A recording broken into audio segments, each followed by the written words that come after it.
Hello. Today we're going to learn the basic terminology that we're going to need to know in order to have a discussion about circuits. The first question is, what is a circuit? Well, quite simply, a circuit is any closed continuous path through which current can flow. So what do we mean by a closed continuous path? Well, if you can draw a path without lifting your pen, you've created a closed loop. In this situation, we have a single loop. Now, this single loop is continuous. There's no breaks in the loop. And if, let's say, this were a track, for example, we could run round and round this track in a continuous loop. Now for us, this continuous loop allows us to move current. And we're going to have to talk about what that phrase current means. But for now, just know that current is the movement of charge.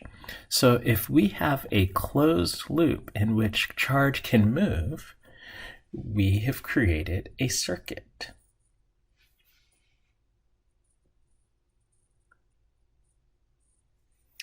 In order for us to deepen our discussion about circuits, let's introduce some basic definitions.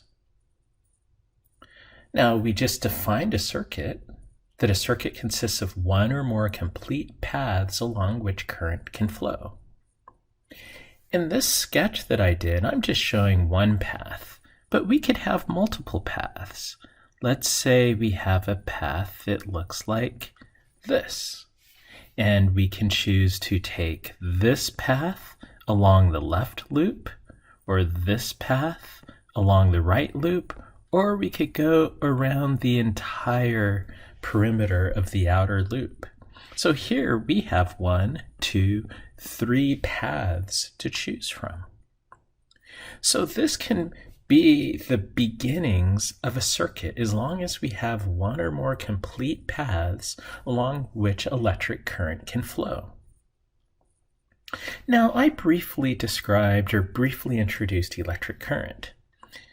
Essentially, electric current is the net movement of charge carriers. Okay, so what is a charge carrier? Well, in a basic circuit, we might have a wire. So let's say this is a depiction of a wire in a circuit. So if this wire is made out of a conductor such as copper, that will allow the movement of electrons in that copper. And if these electrons, let's say, are moving to the right, we have an electric current that's established. Now here's a confusing point about current. Physicists like to think of current as the movement of positive charge, or the direction that positive charge would move. But what I just drew is negative charge moving to the right. Well, if negative charges would move to the right, that would mean positive charges would move to the left. So for us, we're going to say that the current is moving to the left. Again, physicists like to look at the direction that positive charge would move. And positive charges would move opposite the direction of negative charges. So in this case, the current is moving to the left. So in copper wires, such as that we use in our electronics or in our households, the charge carriers, the carrier of that electric charge, are electrons. But that's not the only type of charge carrier. Let's say we have a solution that consists of salt water. So here's our water.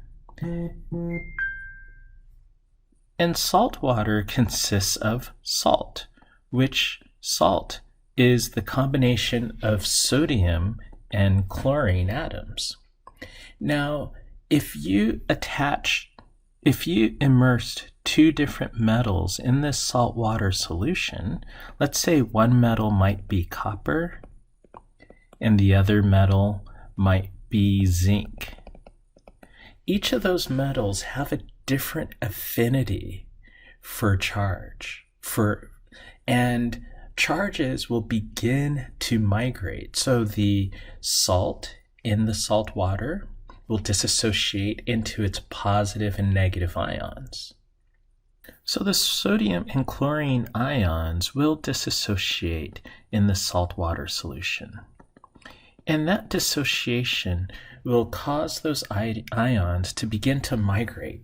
These ions are the charge carriers because an ion is just a positively charged molecular atom. That would be a positive ion, while a negative ion is a negatively charged molecular atom. So the charge carriers in this saltwater solution are the sodium, which are positive ions, and the chlorine ions, which are negatively charged. And so we have two different types of charge carriers moving. And in this situation, the negative charge carriers will have an affinity towards one of the electrodes, while the positive charge carriers will have an affinity towards the other electrode, making one electrode the positive electrode. That electrode will be at a higher potential than the negative electrode. This establishes what we will refer to as a potential difference in the battery. So again, in this schematic, we have the negative charges moving towards the right, which is the negative electrode. We have the positive charges moving towards the left, towards the positive electrode. And what happens is this charge separation, this movement of charge, means that we have a current directed to the left. Because again, current is the direction of the net flow of positive charge as a physicist considers it. If we were an electrical engineer would probably consider the current to be the direction of the flow of the negative charges, but not in our class. Another important term is resistance. And for now, we will define resistance to be the resistance to the movement of electrical charge. So again, if we are looking in our wire, now our wire consists of a bunch of atoms. So these are just going to be my depiction of atoms in the wire. And the wire consists of a bunch of freely moving negative charges. So the atoms will be bound, while we'll allow the negative charges to be free to move. Let's establish a potential difference in this wire. The potential difference will correspond to low potential on the left end of the wire and high potential on the right end of the wire. Let's look at the movement of one of these electrons. We know that negative charges will move from low to high potential. So let's follow this negative charge on the left. As this negative charge moves, it'll encounter collisions between other particles in the wire. These collisions will cause it to experience a resistance. And the resistance is just the restriction of the flow of this negative charge as it moves through the wire. So it's the resistance to the movement of this negative charge, and that resistance is caused by the numerous collisions this negative charge has. And because of the collisions, the little small impulses will cause the negative charge to sometimes move to the left, but because of the potential difference, there is a net force that will ultimately cause the charge to make its way from the left end of this wire to the right end of this wire. So you could consider that to be electrical resistance. Again, just the resistance to the movement of charge.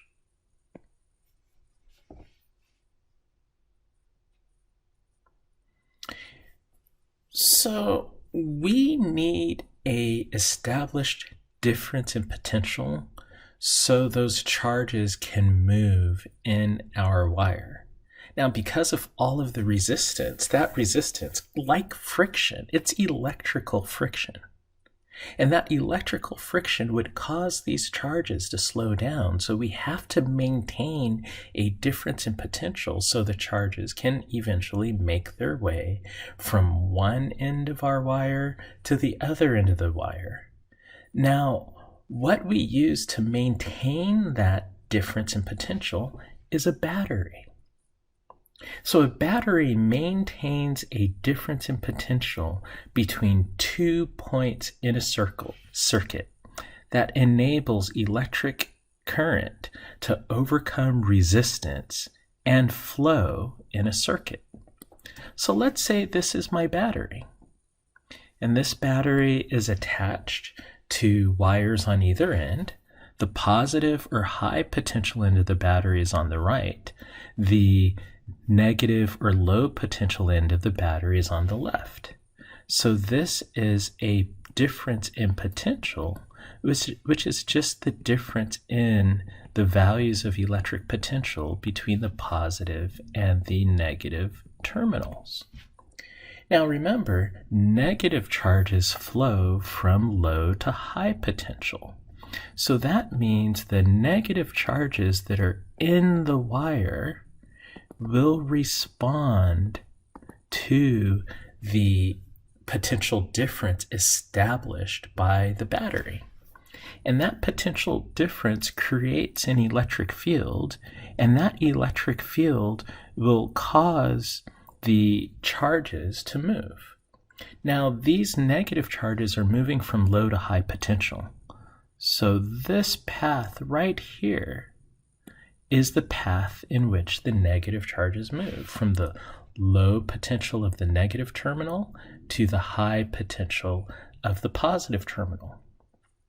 So if we were to describe the current in this circuit, that current would be indicated opposite the direction those electrons are moving.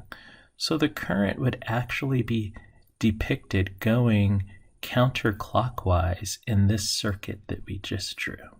So the direction of the current here is counterclockwise.